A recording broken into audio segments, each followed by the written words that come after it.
The truth about Mazi Nnamdi Kanu's detention, an Igbo man targeted by Nigeria's establishment.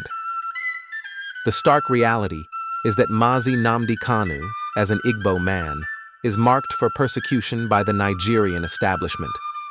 This is evident in the Nigerian government's decision to free Sunday Igboho and engage in dialogue with northern Islamic extremists, while persistently detaining Kanu despite court rulings ordering his release.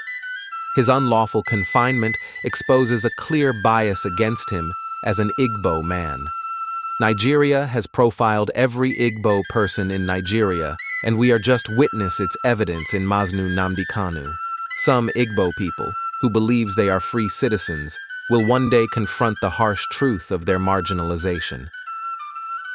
When they face the Nigerian challenges as an Igbo person, it will become painfully clear that they do not truly belong to Nigeria. Many have, and today they will agree with me 100% that Nigeria is not for Igbo man.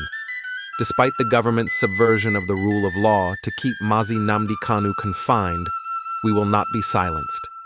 We will continue raising our voices, demanding his unconditional release as mandated by the courts, not just that Mazi Nnamdi Kanu committed no crime. If the Nigerian government believes that holding Kanu will halt the IPOB freedom movement, they are gravely mistaken.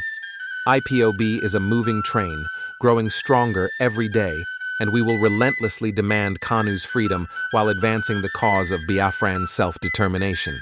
The IPOB movement is unstoppable. Nobody can derail it. Free Nnamdi Kanu.